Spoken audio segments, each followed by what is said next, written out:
La parole est à notre collègue François Bonneau pour le groupe de l'Union centriste.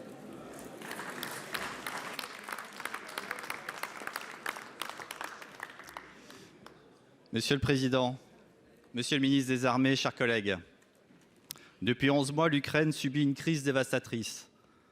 Ce week-end encore, l'Union européenne dénonçait un crime de guerre à la suite d'une frappe contre un immeuble qui a fait au moins 40 morts.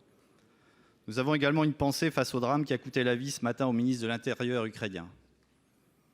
Face à l'intensité du déploiement militaire russe, l'Ukraine est insuffisamment dotée en équipement vis-à-vis de son agresseur.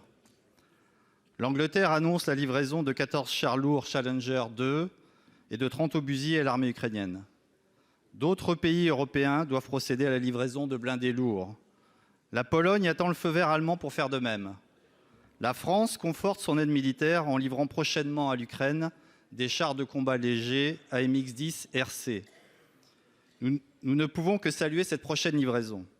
Cependant, compte tenu de la gravité de la situation et du nombre d'Ukrainiens qui perdent la vie chaque jour, la France et l'ensemble des pays européens ne peuvent différer plus longtemps la livraison des matériels blindés encore plus performants qui servent aujourd'hui à l'entraînement de nos armées et que l'Ukraine réclame avec insistance.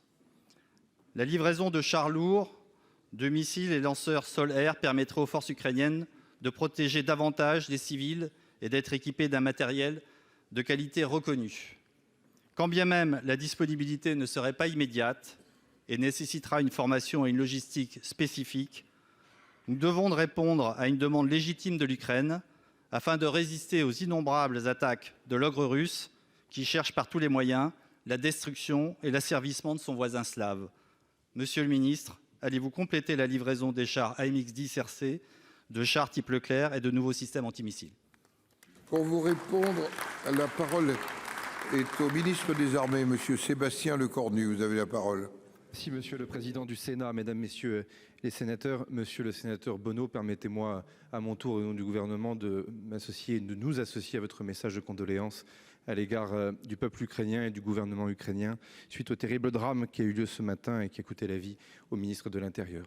Peut-être rappeler, Monsieur le sénateur, les 3 critères que nous examinons et que nous retenons à chaque fois que nous faisons une cession d'armes pour l'Ukraine, rappeler en quelque sorte notre doctrine. Le premier critère, il est connu du Sénat, c'est évidemment la logique défensive dans la maîtrise de l'escalade, mais évidemment ce critère est entendu. Le deuxième critère, évidemment, il est contrôlé régulièrement par la Commission des Affaires étrangères et des Forces armées du Sénat, c'est évidemment de ne pas détériorer notre modèle de sécurité et de défense, soit d'ailleurs parce que les délais de recomplètement seraient trop lents, soit même tout simplement puisque la nature même de ce qui serait donné pourrait abîmer notre système de défense. Puis le troisième critère, et non des moindres, il va être délicat dans les mois et semaines qui vont venir, c'est évidemment le maintien en condition opérationnelle de ce qui a déjà été donné à l'Ukraine. C'est un enjeu de taille pour les canons César, dont vous savez que sur les 18, un des canons est malheureusement désormais complètement hors d'usage. Et la question des chars Leclerc est une question particulièrement sensible et centrale sur cette question du maintien en conditions opérationnelles. Sur la doctrine que le président de la République nous a demandé au gouvernement de retenir, c'est d'avoir une solution rapide, d'où la MX-10 qui constitue une réponse qui est saluée évidemment par les Ukrainiens. Et pour les chars Leclerc, le président de la République nous a demandé au chef d'état-major des armées et à moi-même d'instruire cette demande, moyennant tout de même l'analyse des 3 critères que je viens de vous indiquer. D'autres cessions peuvent être envisagées dans les temps qui viennent. On parle beaucoup des chars ce mois-ci. Au mois de décembre, nous parlions beaucoup de la défense sol-air. Je rappelle que sur le segment de défense solaire, nous avons des choses à proposer à l'Ukraine dans les semaines qui viendront, notamment sur les couches les plus élevées de défense du territoire ukrainien. Je vous remercie, Monsieur le sénateur. Monsieur Bonneau, vous avez quelques secondes. Oui, merci monsieur le ministre pour ces réponses. L'Ukraine doit gagner cette guerre et il en va de l'avenir du monde libre.